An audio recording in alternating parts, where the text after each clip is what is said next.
in Vancouver, Expo 86 is in full swing. It's only a few weeks old, but already the total attendance is fast approaching 3 million. Everyone who comes here seems to have good things to say about it. But the weather, well, that's a different story. Hi, I'm Wayne Cousins. I'm Ramona Marr. Well, the weather hasn't been great. It's nice today, but we've had a lot of rain since opening day. But the strange thing is that nobody seems to mind. The biggest day for attendance so far is 141,000, and that was on a rainy day. Probably most native Vancouverites didn't even notice it. That could be. This week on World Stage 86, we'll look at Saudi Arabia, where gas is only 13 cents a gallon. And Alberta, where it's about 10 times that much. But the food is great. I'll take a ride in a vintage car that's going to Expo all the way from Czechoslovakia. And we'll look at an aspect of Expo that can be very unpleasant, but we'll show you how to protect yourselves. But first, trains. Camp Cathcart has been keeping track of all the major railway events that are happening during Expo. The most prominent of them is Steam Expo.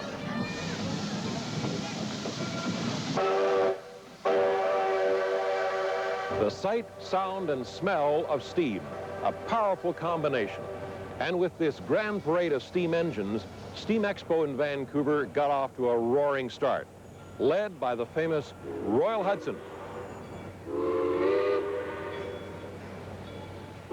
It was 99 years ago to the day when the first CPR locomotive arrived in Vancouver. History showed off during the steam parade with an appearance by a replica of Stephenson's rocket from the National Railway Museum in York, England.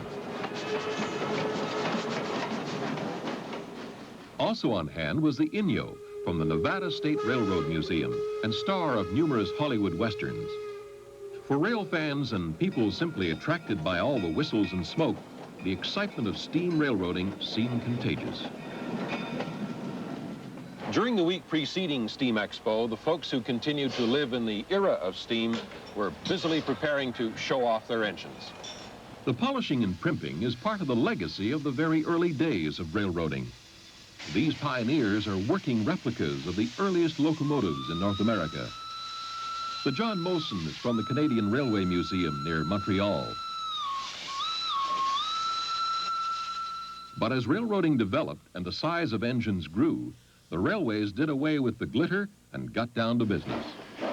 And their business was carried on by these giants, with pulling power to match. I love the smell of the steam and the cylinder oil and the coal smoke. I never get so tired and so dirty so fast and enjoy it more than when I'm running and playing with this thing. Steam to me is far more romantic, and there's nothing better to see than a nice valve motion and smoke belching out there and the sounds of different appliances on, and I think that's the challenge right there. And you can always get much more out of a steam engine than you can a diesel. When they parked diesels around the railroad, that was good for me. I wanted steam, and I'm still running it. This Canadian National 10-wheeler was built in 1913 and hauled freight and passengers until the 50s. The oldest operating steam locomotive in Canada is number 3, built in 1882 for the CPR and last operated by the City of Winnipeg Hydro.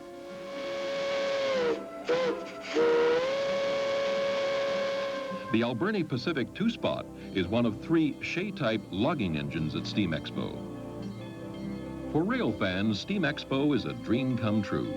For the simply curious, it's guaranteed to make rail buffs of young and old alike.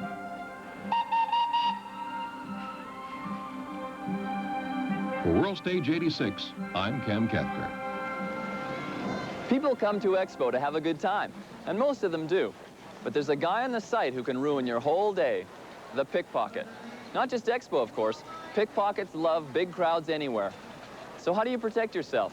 I asked Steve Pranzel of the Vancouver City Police. Steve, what do pickpockets look for? Well, usually they look for a crowd. They look for a lineup that they can get involved with, somewhere where people are standing in the open that they can bump and jostle without attracting too much attention to themselves. Like a lineup we've got, such as this, a crowd, people are standing, they expect a little bit of pushing, a little bit of contact. So a pickpocket team could come up behind them, it'll shove, you're off balance, your hands come up, and they'll go into a purse, come out with a wallet, go into a pocket, come out with a wallet, and you don't even realize it's gone a couple hours later, and that's when you think, aha, the lineup I was in, I lost it. Who are the people that are most vulnerable?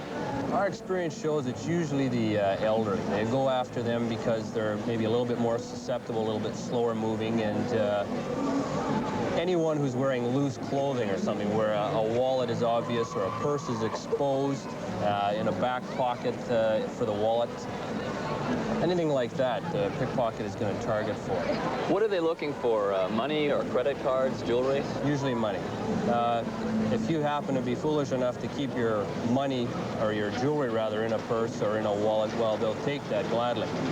But they hope to get cash. The credit cards, the personal identification usually turns up a short time later. Are these people suspicious looking, or do we notice them? Not the successful ones.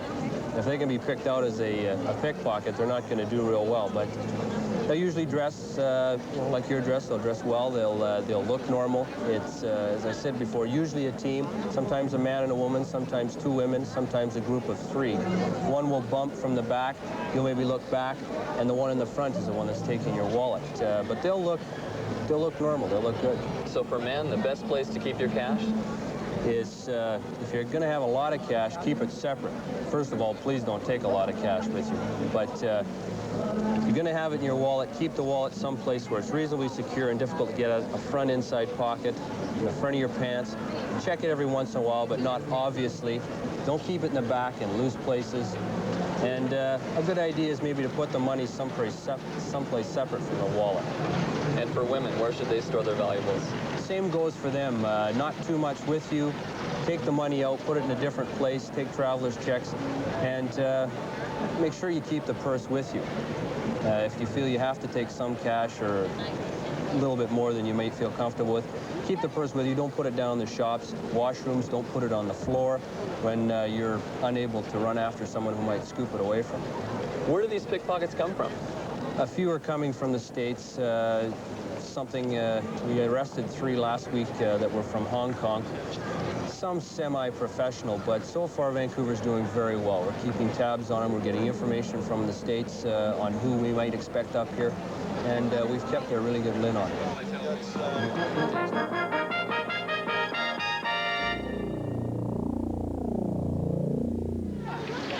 Do you know about Saudi Arabia? Lots of oil, right? And lots of sand? Let's face it, what you need is a trip to the Saudi Arabia Pavilion. Your guide is Wayne Cousins.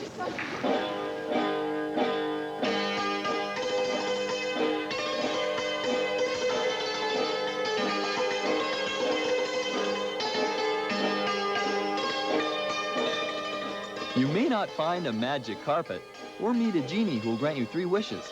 But you will discover an intriguing collection of Bedouin jewelry and traditional dress, such as that worn by pavilion hosts.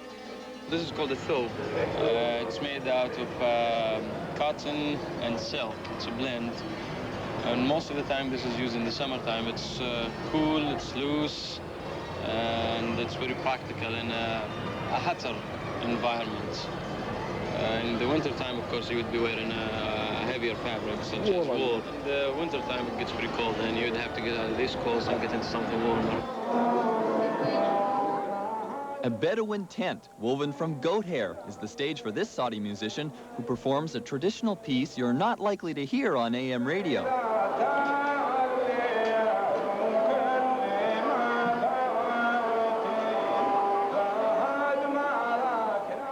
Everybody thinks Saudis has an oil well and a camel and a tent. And a desert. And it's all desert. But hopefully once you go through the pavilion, you realize that is not so true. Actually, it's not true at all. In the course of only 2 decades, Saudi Arabia has constructed a modern society, developing state-of-the-art communications and an advanced network of roadways crisscrossing the Arabian Peninsula. Scale models depict airports, which accommodate the millions of Muslims from throughout the world who make the pilgrimage, or Hajj, to the holy city of Mecca each year. Islam has a great influence on modern Saudi society, and there's plenty of information about its structure and history.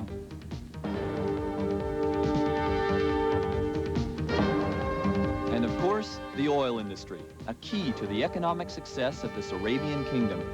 So with all that oil around, I wonder what they pay for a liter of gas. It's very expensive. I couldn't give you a price per liter.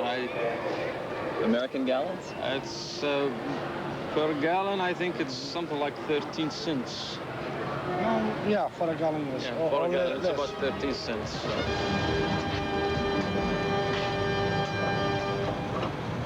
Let's see, 13 cents for a U.S. gallon. I make that out to be about 5 cents a liter. Well, that does it. I'm trading this baby in for a Camel.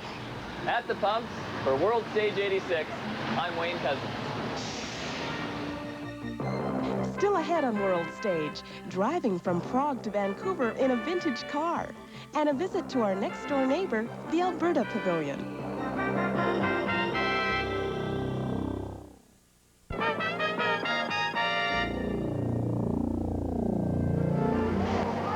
An unscheduled exhibit at Expo 86 is a wildlife drama that's taking place in the midst of the moving throngs. A Canada Goose took up residence just outside the exit from the Washington State Pavilion and merely watches as thousands of people walk within a few feet of her every day. According to the pavilion people, she laid her eggs just before Expo opened, and they expect her to hatch 5 to 7 goslings early in June. Hang in there, Mother Goose. Don't let the crowds get to you. Some people tinker with them, others just admire them. But everyone seems to have a soft spot for vintage cars. And they like them in Czechoslovakia, too, as Ramona found out on a recent visit there. If anyone had told me a couple of weeks ago that I'd be sitting in a vintage car somewhere in the middle of Czechoslovakia, I'd have told them they were crazy. Nevertheless, here I am, and it's all connected with Expo 86. On September 2nd, Czechoslovakia's National Day, a 1930 Skoda will arrive in Vancouver after a 15,500-kilometer journey all the way from Prague's Old Town Square.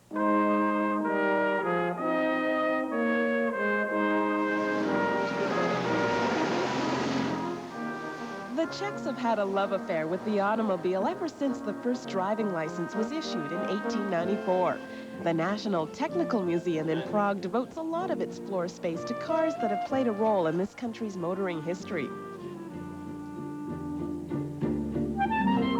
If you see a few gaps in the display, it's because the cars have been shipped to Vancouver for the Czechoslovakia Pavilion at Expo. The Prague Veteran Car Club brings together the owners of more than 400 vintage cars. Every year they take part in a variety of competitions and events, and also in feature movies that call for period settings.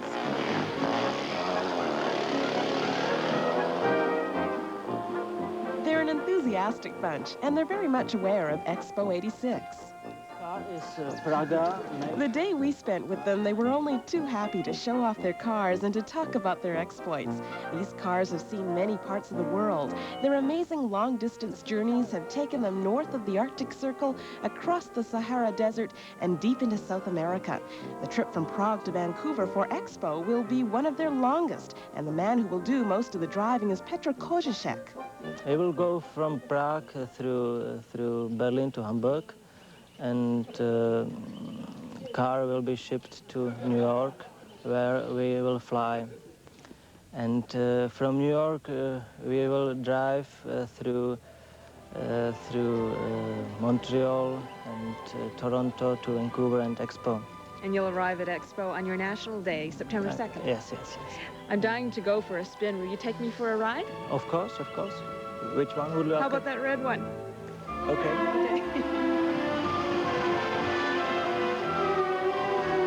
The old Skoda that will carry Petra to Expo will leave Prague on July 25th and arrive in Vancouver on September 2nd, which just happens to be Czechoslovakia's National Day at Expo.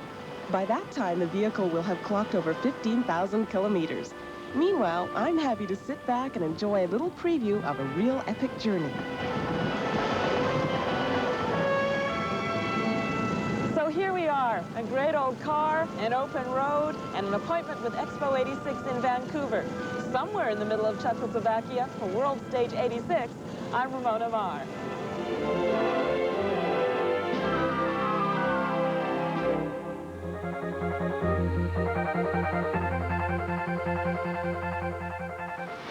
Sure, Expo 86 is an international fair. Well over 50 countries are represented here. But let's not forget that the Canadian provinces are here in force too. Most provinces have their own pavilions, and one of them is our next door neighbor, Alberta. Bill Dobson paid them a visit.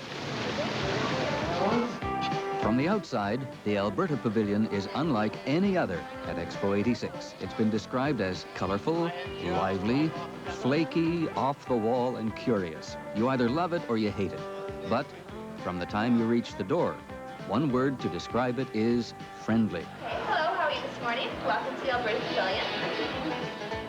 Even the bear refuses to growl. A lot of Albertans are taking a long look at their pavilion. The artifacts, a Jacobs bushplane engine that was discovered in a farmer's field and is now the centerpiece for a film on bush flying.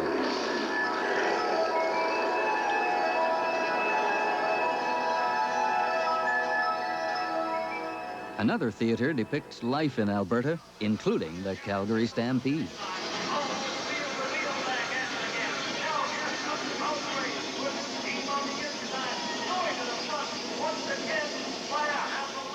Onward and inward to a cityscape of Calgary, but you get to look in windows and see some interesting things. A voyeur's paradise. Do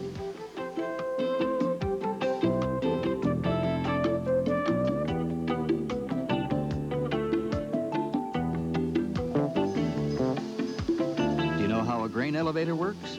You'll find out at the Alberta Pavilion.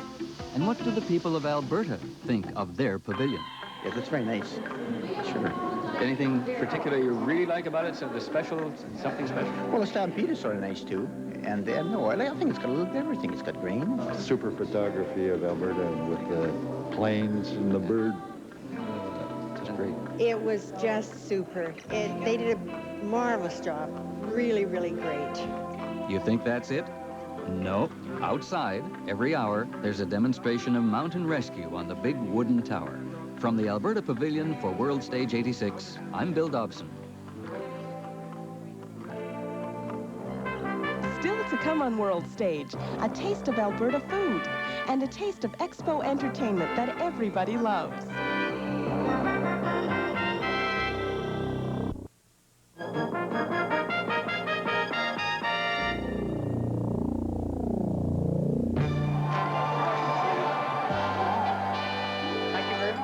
There's an Expo phenomenon that's caught on with great success, the Expo Passport.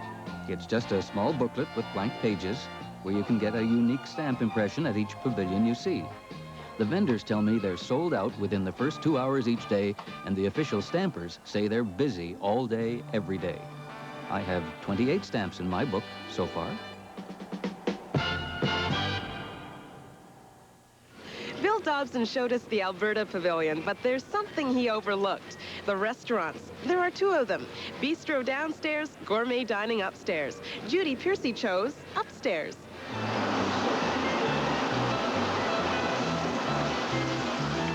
See those delectable little pieces of meat sautéing in butter? Reindeer from the Northwest Territories fattened up in Alberta. In the next pan, it's spatchli, little delicious dumpling-like things. Every time I try and toss something like that, it does not end up back in the pan. The man with the good wrist action is Wolfgang Vogt, head chef at the Alberta Pavilion. He's usually based in Banff, presiding over the kitchens at Giorgio's. But until Expo is over, he's ensconced here, and a good thing, too, for those of us who love good food. A little bit of this, a little bit of that. Flambeing is not for the faint of heart.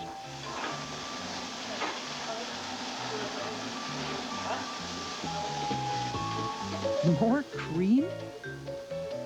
Then blueberries of all things.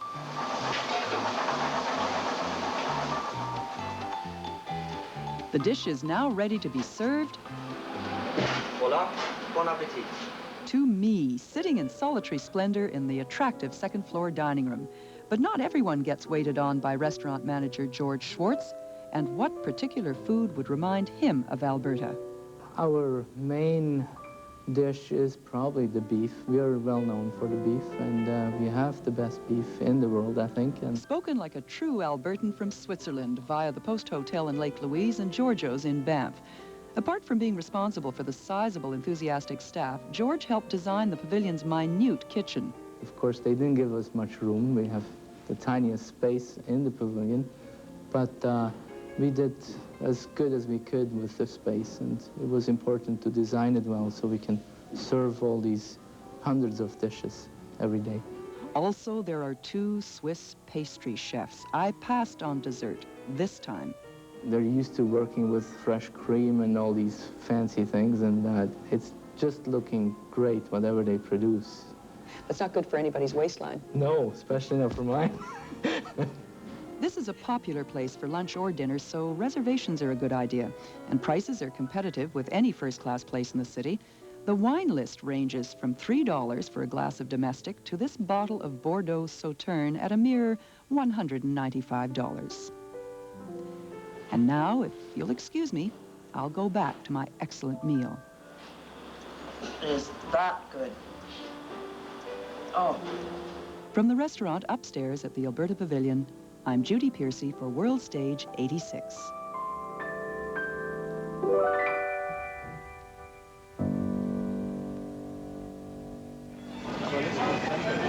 Here at Expo 86, you can have your entertainment any way you like it. You can plan it by booking a seat at a big-name event, or you can just wander the site and wait for it to crop up. And it will. Watch.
These kids are having a great time, aren't they? They sure are. Say, did you know Liberace's playing at the Expo Theater this week? No, I didn't. But that's great news. You know, I'm going to have to find out who his tailor is. I'm thinking about having a new suit made up. Probably a good idea. Next week on World Stage 86, we'll explore the Marine Plaza. Boats, and more boats. And we'll visit the Ontario Pavilion, certainly one of the more attractive buildings on the site. And we'll find out what's inside. Plus music from Moscow, more fun for kids at Expo, and a few surprises, too. Hope you can join us. In Vancouver for World Stage 86, I'm Wayne Cousins. And I'm Ramona Mars. See you at Expo.